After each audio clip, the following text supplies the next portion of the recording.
El Ateneo Ciudadano de Cabra organizó el pasado viernes 6 de abril un ciclo sobre constitucionalismo que contó entre su programación con una conferencia a cargo del exsecretario general del Partido Comunista de España y coordinador general de Izquierda Unida, Julio Anguita.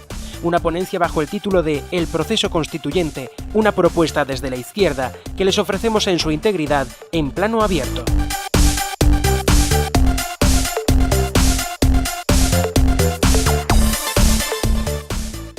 Yo, actuando aquí como presentador, la verdad que no sé qué voy a presentar de él. En el 2011, fue en el 2011, en un acto de precampaña electoral, tuve la suerte de poder presentarlo, en aquel momento en la sede de Izquierda Unida. Aquí no es como partido político, sino como el Ateneo Ciudadano, que es mucho más ecléctico en el sentido que no es un partido político. Somos de izquierda, obviamente, así viene nuestro estatuto, pero no es un partido político. Han cambiado muchas cosas desde aquel entonces, desde 2011, donde ya digo que tuve la suerte de presentarlo en un acto en la sede de Izquierda Unida. He cambiado hasta yo. Desde hace 5 años ya no tengo actividad pública política, aunque la verdad posiblemente no fuese malo el explorar la posibilidad de buscar alternativas una alternativa de izquierda para las próximas elecciones municipales del año próximo. Bueno, eso se puede ver, creo. Julio, definirlo, la verdad lo voy a hacer con 3 palabras y ya termino, porque el currículum ni me lo he estudiado, no hace falta también, porque lo sabía, pero que creo que con 3 palabras, con 3 expresiones, con 3 actividades, que creo que son las que él ahora mismo tiene. Él es jubilado. Bueno, es una cuestión de edad. Está jubilado. Cuando terminó su actividad política, volvió a su trabajo, cosa que hoy en día no está muy a la orden del día, valga la redundancia, porque sabemos que hay muchas personas que cambian el dinero por dignidad a través de la puerta giratoria. No es su caso, evidentemente, y creo que es el caso que debería ser de la inmensa mayoría de los políticos. Es maestro y es político. Y cuando digo es, no digo fue político y fue maestro, porque creo que el que es político y el que es maestro, o ha sido, lo sigue siendo.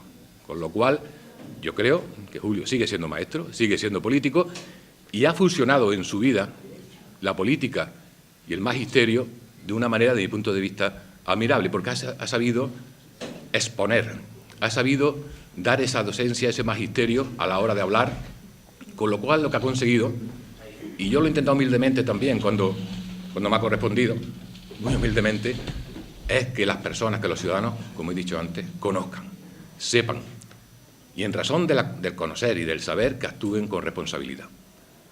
Yo nunca he estado a favor de decir vota tal, vota cual, porque yo creo que los ciudadanos, en su responsabilidad, son capaces de determinar qué es lo que tienen que hacer, pero para ello algo muy importante, que es el conocer. Y para conocer, Julio, yo creo que ha hecho siempre, en toda su vida, dotar a la política de ese magisterio que es tan necesario, porque en razón de conocer, vuelvo a repetir, es como se puede actuar. Bueno, y ya termino, solo voy a dar paso a este jubilado, a este político y a este maestro, que es Julio Anguita. No voy a dar un meeting, voy a explicarme, voy a intentar que pensemos todos conjuntamente, aunque no estemos de acuerdo.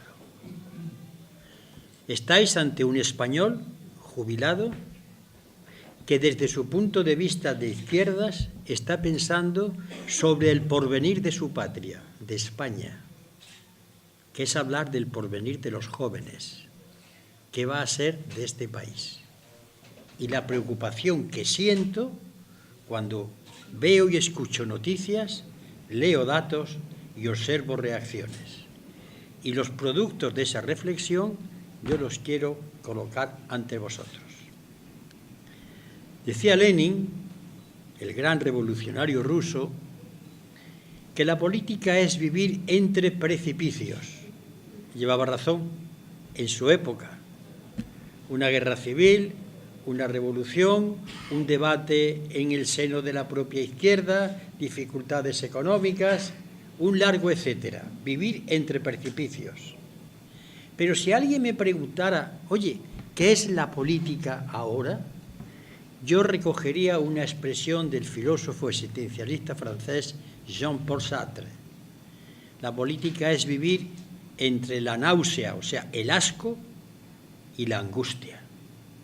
No vivir entre precipicios. ¿Por qué entre la náusea, el asco, las ganas de vomitar? Pues vamos a verlo tranquilamente. Estamos ante un sistema esencialmente corrupto y corrompido. Estamos dirigidos por una casta de ladrones del dinero público, con excepciones, naturalmente, no todos. El funcionamiento de las instituciones del Estado está lleno de corrupción. No solamente hablo de la señora Cifuentes, el que una universidad se preste a ese enjuague indica que instituciones como la universidad están corrompidas. Que haya jueces que se inclinan ante el poder político olvidando que juraron estar al servicio de la ley, indica que la justicia está hincada de rodillas ante el poder político. El que un presidente de gobierno dice que no se mete en el tema de que las mujeres ganen menos que los hombres haciendo el mismo trabajo cuando es presidente de gobierno, indica que estamos ante unos cínicos tremendos. Un cinismo que además es aplaudido y tenido como la gala de los buenos políticos. Qué brillante estuvo fulano o estuvo mengana porque se defendieron, atacaron e insultaron, pero no dieron ni una sola prueba contra lo que se les acusaba. Pero se jalea al que insulta y se defiende en el fondo al que roba. Estamos en un país, en estos momentos, en el que las instituciones ya no cumplen la función por las cuales existen. Estamos en una vuelta atrás de la historia, la alianza entre el trono y el altar. El que les habla no soy creyente, pero no tengo nada contra las manifestaciones religiosas de la gente, de verdad que no. Me parece muy bien que las hagan, pero estamos viviendo la mejor etapa del franquismo, donde el himno de la Legión, los soldados, los guardias civiles que cobran un salario por defender a los ciudadanos desfilando en procesiones, una iglesia católica que no paga ningún impuesto, no solamente por las iglesias, sino por los negocios y los establecimientos que tiene, no paga absolutamente nada, y que ha comprado la mezquita de Córdoba por 30 euros. Esto es lo mejor, por no decir lo peor, de la España del siglo XVI, XVII, XVIII y XIX.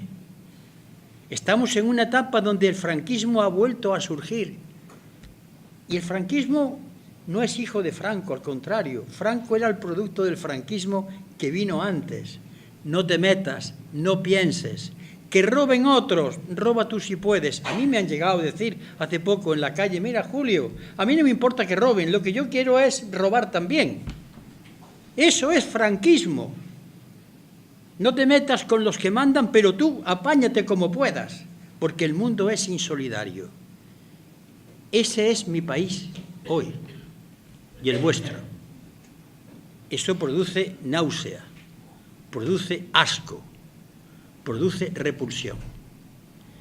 Pero hay el otro sentimiento, el de la angustia.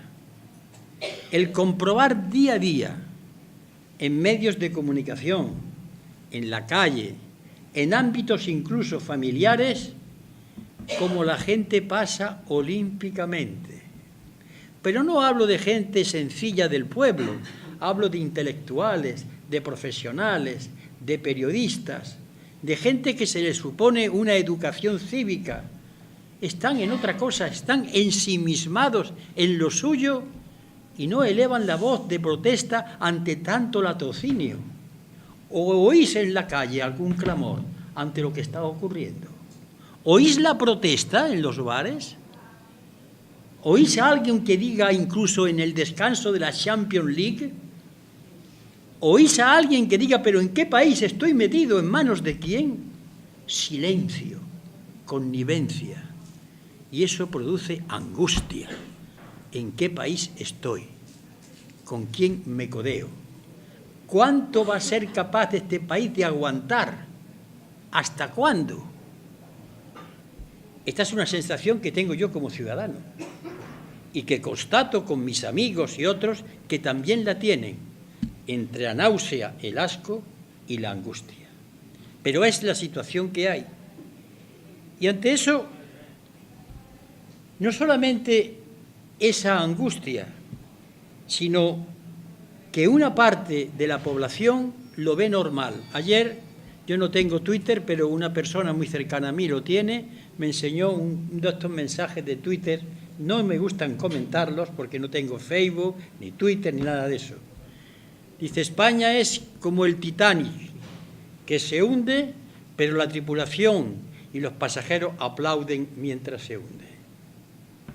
Porque España se hunde.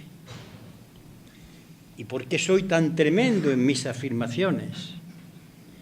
Cuando nadie de vuestros hijos, incluidos algunos de mis hijos, no tienen garantizados un puesto de trabajo para el futuro, este país se está hundiendo. Cuando la posibilidad de que la gente joven no perciba ya una pensión cuando le toque, indican que este país se hunde. Cuando los puestos de trabajo que se están creando son a unas pocas horas, a unas semanas, te echo para no pagar y después te vuelvo a coger, y horas extraordinarias que no se pagan, este país se está hundiendo. Esa es la desgracia de este país.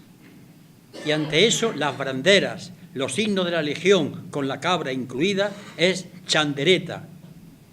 Es simplemente circo y barato, porque no son patriotas. Generalmente, esta gente son conniventes con lo que está ocurriendo. Y yo quiero hablar aquí de otro patriotismo, del patriotismo de los españoles que son jóvenes, como mis hijos que tengo, o mi nieta. ¿Qué va a ser de ellos? ¿Habéis pensado vosotros, como ciudadanos, dónde están los puestos de trabajo a crear? Fijos, porque es un derecho humano. ¿Qué os están diciendo? ¿Que hagáis un fondo de pensiones? Para tener un fondo de pensiones hay que tener un salario fijo del cual sacar la parte. ¿Dónde está eso? ¿No habéis pensado ya aquí en Cabra? Estoy hablando de vuestros hijos. ¿Os habéis parado a pensar? ¿Dónde está el futuro? ¿Qué economía hay en Cabra? ¿Qué tejido productivo hay en España fuera del turismo? Y de ir vendiendo, como se han ido vendiendo desde la época de Felipe González, las mejores industrias españolas, vendiéndolas, que eran rentables al Estado, porque la operación de despojo de este país viene desde hace ya bastantes décadas y ahora está dando la cara. ¿Cuál es nuestro futuro? Eso a mí me añade angustia, no solamente como español, sino como padre y como abuelo. Ahora bien, la pregunta que yo me hago, yo soy miembro del Partido Comunista de España y de Izquierda Unida, pero voy a seguir definiéndome. Y soy amigo, estoy de acuerdo con Podemos y con ECUO y con los ecologistas políticos y con los ciudadanos que sin tener carácter político están hartos de esto y quieren luchar. Todos esos son los míos. Todos. Yo le llamo los míos a todos estos, tengan o no tengan carné. ¿Qué nos pasa? ¿Os habéis hecho una pregunta? ¿Dónde están los sindicatos? ¿Dónde están las voces de esos secretarios generales dando un puñetazo en la mesa? ¿Dónde están? ¿Dónde están las voces de los intelectuales y de los informadores y de los que dan mítines en las tertulias, que se insultan, advirtiéndole a su pueblo de lo que está por venir y que ya estamos tocando? ¿Dónde están? Pero incluso nosotros, como militantes, ¿qué nos pasa? Ahora me dijo a los que tenéis carné, todos estos carnés que yo acabo de mencionar y alguno más que hubiera, de los que llamo de los míos, ¿estáis satisfechos? ¿De verdad estáis a gusto? ¿Os sentís cómodos? ¿No estáis preguntando qué hacemos? ¿Qué hacen? Porque estamos totalmente desorientados. Las viejas evidencias se han caído y no han surgido otras. Y lo que es evidente es la corrupción, los ladrones en la calle. Y no creo que muchos vayan a la cárcel, sino al tiempo. ¿Qué nos está pasando? ¿Qué hacemos nosotros? Y ante eso, antes de entrar en el fondo de lo que me ha traído aquí, pero yo quería hacer esta consideración, creo que tenemos que pensar que una época ha terminado. Os voy a poner 2 ejemplos. Nosotros nos hemos sentido reconfortados, y yo el primero, en esa gran movilización de los jubilados. Valiente, audaz, constante, tesonera, aguantando. Pero si no esta semana, la anterior, salió un artículo mío advirtiendo, ojo, porque si ante las próximas elecciones os van a subir un 3% a los que menos ganáis de pensiones, las van a sacar de otro sitio. Pues ya la han sacado, de la subvención a los parados. ¿Por qué? Porque las peticiones de los jubilados tenían que haberse cuestionado el modelo económico. No solamente que quiero que me paguen la pensión, porque puede que te aumenten la pensión, pero quitándosela a otro desgraciado. Es decir, en esa movilización en la que yo he participado y que yo admiro, echaba de ver que fuesen un poco más allá, que lo que hay que es cambiar el sistema que actualmente hay. Si no, repito, cogen el dinero de un sitio y se lo dan a otro. Y la gran movilización del 8 de marzo, impresionante. Para mí, particularmente, constituye un foco de esperanza. El que la mujer haya tomado esta decisión de concienciación y de combatir, a mí me deposita nuevamente en los fondos de la esperanza. Pero muchas veces nosotros, en nuestro deseo de cambiar las cosas, nos dejamos arrebatar por los entusiasmos tumultuarios. Veamos, ¿de qué sirve una huelga general si no está previsto al día siguiente lo que hay que hacer? ¿De qué sirve montar una gran manifestación si no está dentro de un proyecto? Esto es una operación militar. Imaginéis vosotros que un general planifica una batalla que puede ganar, que puede perder, pero se olvida de ir preparando qué pasa si ganamos, qué pasa si perdemos. Falta proyecto. Es pronto a la calle a protestar. Al poder eso ni le pica. Aguanta 48 horas y vuelve otra vez a empezar. Hubo un 15M, todos nos ilusionamos. Sufrió como la espuma, como un soufflé, y se vino después abajo. Y ahora vamos a reflexionar, porque yo me considero también del 15M. Hubo muchas cosas muy positivas, pero compañeros y compañeras, el 15M y el cambio no es estar todos los días deliberando en una asamblea, sino organizándose para preparar una lucha. No es solamente decir, estos no me representan, sino buscar que yo quiero estar representado. Es decir, lo difícil y lo que hay que hacer es organizar un plan de trabajo. Permitidme un ejemplo que lo explicará mejor. En la izquierda a veces tenemos tendencias románticas a la lectura épica de los acontecimientos. La Revolución Rusa, y vemos entrar a los soviets y los soldados en el Palacio de Invierno tomando el poder. ¡Qué hermoso la revolución! O cuando Fidel, el 31 de diciembre de 1958, entra en La Habana, magnífico, y Camilo Cienfuegos y el Che. Pero ¿y al día siguiente que hubo que preparar la economía para que los rusos y los cubanos comieran? Y al día siguiente tuvo que preparar a maestros de escuela y preparar la sanidad y hacer un ejército frente a la invasión que venía de Europa en el caso de la Unión Soviética. Y al día siguiente, donde no hay vítores, ni enseñas, ni puño en alto, sino que la gente necesita vivir. Ahí está también la revolución. Y eso es lo que nos da miedo, porque nos sigue gustando el espectáculo brillante. Y olvidamos los días grises, duros, terribles, de administrar esa revolución. Para eso hay que prepararse. Naturalmente que hay que tener un corazón abierto a la épica revolucionaria o al cambio o a la democracia, pero sabiendo que eso nos cuesta carísimo. Si no, lo tenéis delante. Os voy a colocar un ejemplo de un personaje histórico que a mí me ha influenciado muchísimo en mi vida política. Era un comunista llamado Antonio Gramsci. Estuvo en la cárcel por comunista y escribió unas obras que hoy siguen siendo un modelo para cualquier persona que se sienta modestamente de izquierda. No hablo de revolucionario. En la cárcel, él habló de una cosa muy rara. Dice, un pueblo, cuando está pulverizado, ¿sabéis lo que es pulverizar, no? Las gotas de agua que se hacen partículas.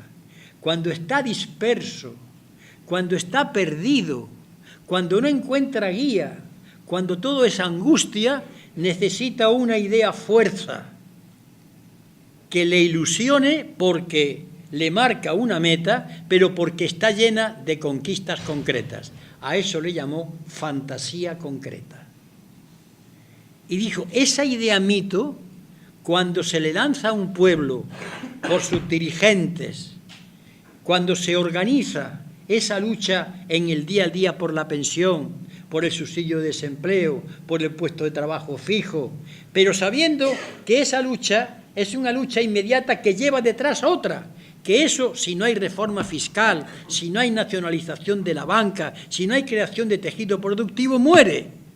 Pero hay que empezar por lo que la gente ve inmediatamente. A eso le llamó fantasía concreta. Pero ¿quién hace esa fantasía concreta? Y ahora voy a hablar de los míos. Desde el cariño, pero también desde cierta angustia.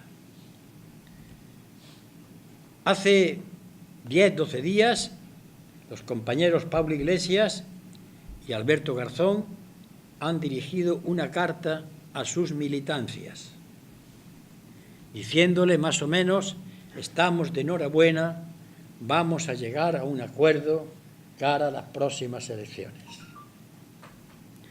Desde hace ya años, desde que surgió Unidos Podemos, y aquí hay testigos que me han leído, hice el siguiente comentario.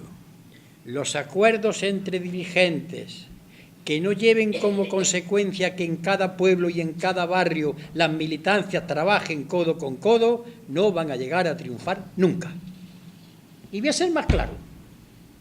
Militantes de Izquierda Unida de Cabra, militantes de Podemos de Cabra, militantes de Equo de Cabra y otros militantes de otras formaciones de izquierda, asociaciones, peñas, lo que queráis, que están en desacuerdo. ¿Trabajáis codo con codo cada día? No, pues lo que han hecho Pablo Iglesias y Alberto Garzón no va a servir para nada. Ese es el problema. Ese es el problema que durante años hemos ido padeciendo en nuestro país. Hemos lanzado mensajes extraordinarios muy al aire de lo que escribió Antonio Gramsci, convocatoria por Andalucía. Recordar, año 86, cuando elaborábamos programas, recorríamos Andalucía, la gente se entusiasmaba, acudían profesionales, trabajadores, sindicalistas. Hubo una subida electoral, pero seguimos trabajando. Llegaron las elecciones posteriores, el tema de la unidad de la izquierda, hay que entrar en la Unión Europea, hombre, hay que modernizarse. Izquierda Unida, cuando surgió con un entusiasmo tremendo, y de eso sé yo un poco, pero empezó enseguida no solamente los medios de comunicación, los consejos de los amigos, no hay que ser radicales, no hay que elaborar programas, a la gente hay que darle sentimiento, es decir, mítines sin ningún sentido, voces. Y después han ido pasando otros, la convergencia, la confluencia, la unidad popular, mensajes que me recuerdan lo siguiente. Imaginaros un entrenador de fútbol que tiene una pizarra y está planteándole las jugadas estratégicas cuando el medio volante esté aquí, que le pase la pelota al extremo, pero entonces corre el defensa y no hay ningún jugador que esté escuchando al entrenador. Y nos dejamos seducir por el que domina la pizarra, pero no hay jugadores que pongan en marcha esa brillante experiencia o lección que está dando el entrenador. ¿Y cuál es la última? Y entrando ya, se habla del proceso constituyente como una propuesta hecha al pueblo español para que el pueblo español se organice y empecemos a cambiar las cosas. Vamos a ir despacio. Lo primero que tengo que decir, con la experiencia que dan no solamente los años, lo que uno ha vivido en política y lo único que sabe, es que caemos fácilmente en la trampa. Tenemos que cambiar la Constitución. Ya está, ya me voy a mi casa. Y la pregunta es, ¿quién cambia la Constitución? ¿Con qué texto? ¿Qué ponemos en la nueva? ¿Con qué fuerza? Eso no, que venga la República. Si la República llega, se pone su toga y baja de los cielos como Jesucristo. Aquí está la República. Y nos sentimos más revolucionarios que nadie. Pues claro que cambiar la Constitución necesita un proceso. Pero para mí, el proceso es más importante que el texto de la Constitución. Y me voy a explicar. En el lenguaje político y jurídico de los constitucionalistas, el poder constituyente, el poder de constituirse, está en el pueblo soberano. Eso nadie lo duda. El pueblo soberano es el único que tiene la legitimidad y la legalidad para constituirse en Estado, con sus tres poderes. Lo que suele ocurrir es que ese pueblo soberano vota a unos diputados y cuando esos diputados son elegidos empiezan a llamarse poder constituido. Es decir, el poder constituyente, el pueblo, elige al poder constituido. Y ese poder constituido se reúne y redacta una constitución que somete después a referéndum. Esto es lo normal. Así pasó en la Segunda República. Entró un gobierno provisional el 14 de abril de 1931 y lo primero que hizo fue convocar unas elecciones y todos los españoles que fueron a votar sabían que los diputados que iban a salir iban a redactar una constitución republicana. Lo sabían. En el año 77 esto no ocurrió así. Nos convocaron a unas elecciones, no dijeron nada, salieron los diputados y de pronto se pusieron a elaborar una constitución. Entonces esto no parece tan fácil, porque si yo hablo de cambiar una constitución, tengo que fijarme en una cosa que hoy se da en las universidades. Es muy fácil, no se asuste nadie porque he mencionado la palabra universidad. La Constitución, cualquier Constitución, tiene dos maneras de plantearse. Una, la que llamamos Constitución formal. Son los artículos. Es decir, yo tengo ahí la Constitución, mira, artículo primero, segundo, tercero, cuarto. Esa es la Constitución formal, el texto, lo escrito. Pero después hay una Constitución material, que es el conjunto de poderes económicos, sociales, políticos, culturales, que hace que se redacte de esa manera y que se cumpla o que no se cumpla. Por eso en España tenemos una Constitución formal que habla del derecho a la vivienda, el derecho al trabajo, y no se cumple porque la Constitución material, los que tienen el dinero y el poder, no quieren que se cumpla.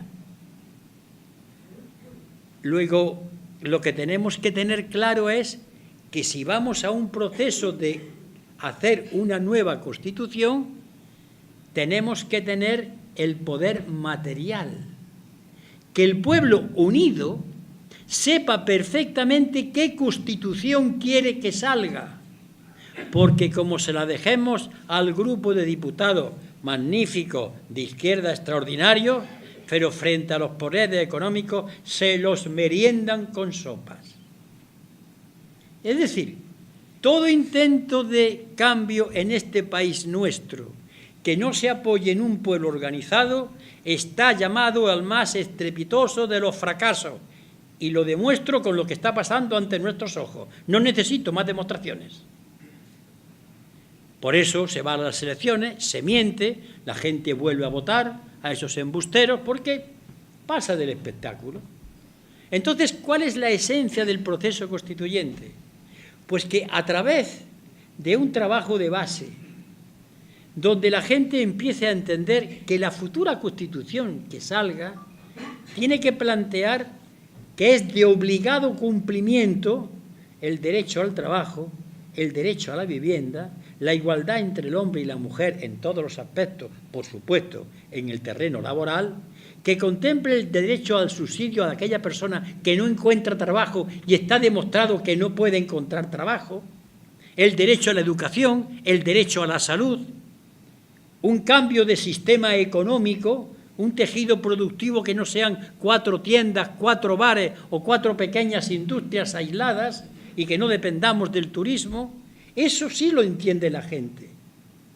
Y por tanto, si le explicamos a la gente del Partido Comunista, de Izquierda Unida, de Podemos, de ECUO, de los que queráis, todos vosotros, de las tribus de Israel de la izquierda y personas que no siendo de izquierda tienen una cosa que se llama sentido común mínimamente patriótico, que quieren otro país distinto, y les planteamos la Constitución tiene que ser así y así y así.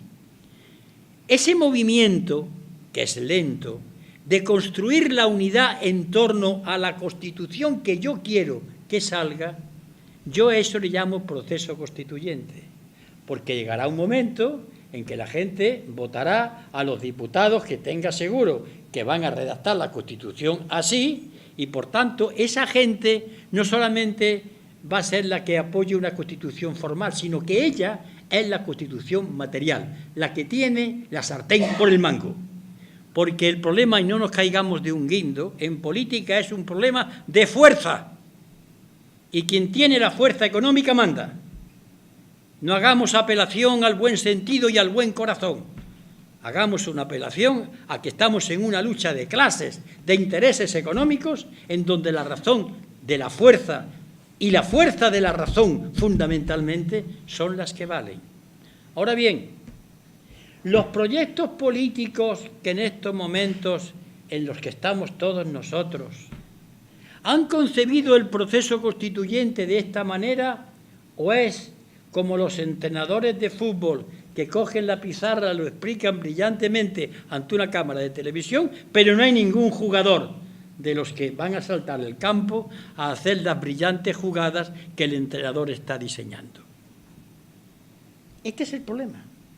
Como decía Antonio Gramsci, si no hay voluntad popular, si no hay un sentido de que este país necesita una pasada por la justicia, darle a cada uno lo suyo, acabar y erradicar con la corrupción, aunque tengamos que construir 500 cárceles más, pero erradicarla, la de arriba, la de abajo, la de en medio, hasta que no tengamos un sentido de la ética ciudadana, que robarle al Estado es gravísimo. Y cuando digo robarle al Estado es robarle al dinero nuestro, porque el Estado el dinero que tiene es el nuestro. Hasta que no tengamos el sentido de que el erario público es público, que es nuestro, y que además, lo más importante, estamos acostumbrados, y de eso una parte de la izquierda tiene mucha responsabilidad. Yo entono también el mea culpa por la parte que me toca. Tranquilos, que yo os defiendo. No. La izquierda no tiene que defender a nadie. Tiene que estar en primera línea con la gente que está ofendida. Y si la gente no lucha, pues que se aguante con lo que tiene. Pero nosotros no somos los mesías ni los cristos de la gente que no se quiere mover y quedarse viendo el fútbol. ¿Dónde vamos? ¿A morir en la cruz? Como grandes líderes. ¿Y dónde está el movimiento? Es decir, ese cambio, esa apuesta por la moral, por la ética, por el sentirse pueblo conjuntado, es lo único que puede informar el proceso constituyente.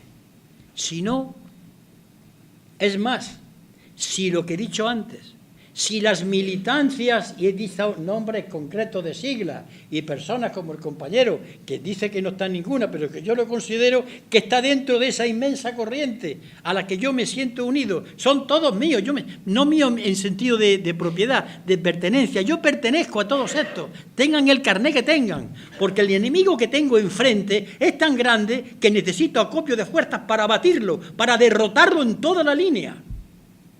Porque ellos nos están derrotando en toda la línea. Aquí hay mucha gente que recordará cosas de hace 20 años. Y siempre digo el mismo ejemplo, me pongo muy pesado, pero aquí quizás sea nuevo.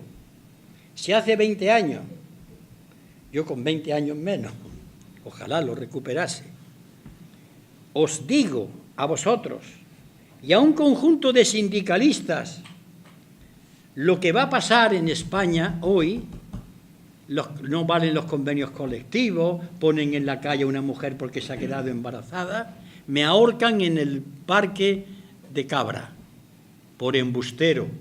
Pues ya pasó, pues ya llegó, pues ya está pasando.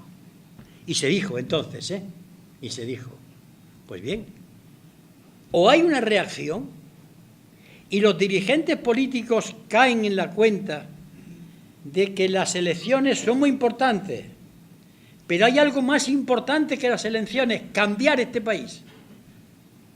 Y que no podemos estar todo el día gastando esfuerzo en preparar listas para las próximas elecciones.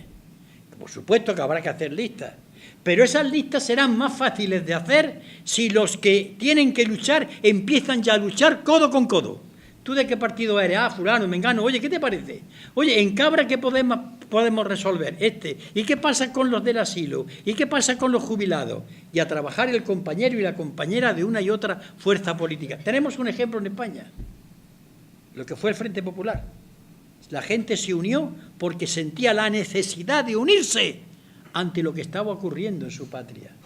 Y allí había gente de izquierdas, pero en el Frente Popular había gente de derechas y católicos de comunión diaria.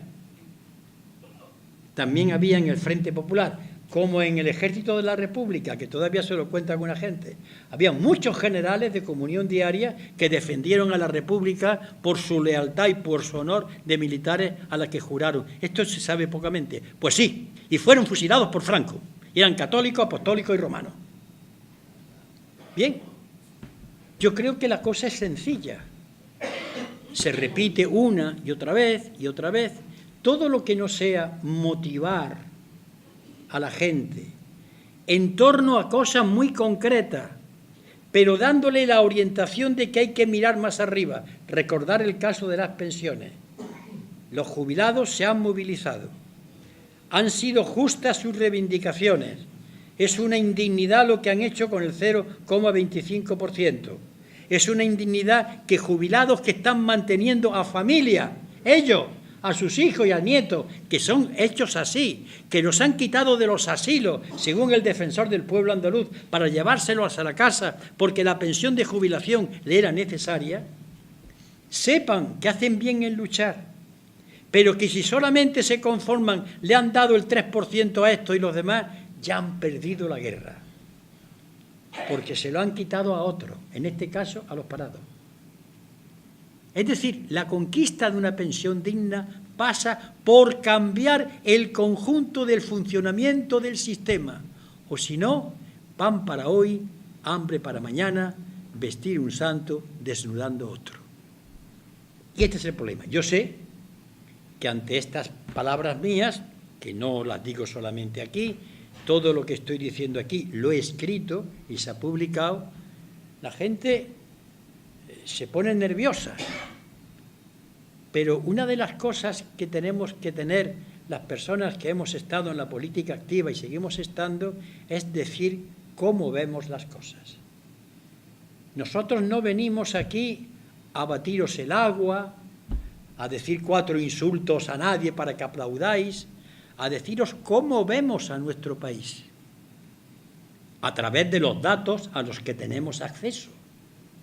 Puede que seamos unos exagerados, es posible, pero yo cumplo con mi obligación de decir cómo lo veo. Y ya vosotros obráis en consecuencia, escucháis a otro, escucháis a otra, o vais a los mítines, o haced lo que tengáis que hacer. Pero si no hay esa profunda transformación, esa voluntad colectiva del único que puede salvar esto, que es el pueblo, en el sentido, yo cuando hablo de pueblo hablo de gente con conciencia, con conciencia, para mí eso es el pueblo. Los romanos tenían unas palabras muy bonitas, populus, el pueblo, la gente con conciencia, y tenían después otra, la plebe, la ples, es decir, la gente, pero que no tenía el sentido de lo que quería. Esto es la reflexión que yo he venido a traer. Y ahora, al terminar, pues podemos tener un pequeño coloquio, pero yo quisiera hacer algunas acotaciones. Primera, a mí me gustaría que me hicieseis preguntas, pero que no me dieseis conferencias alternativas, porque entonces nos aburrimos todos. Y la segunda, que tengamos un tiempo prudencial, porque esto que yo estoy haciendo, aunque creáis que no, agota, cansa mucho. De modo que a vuestra disposición.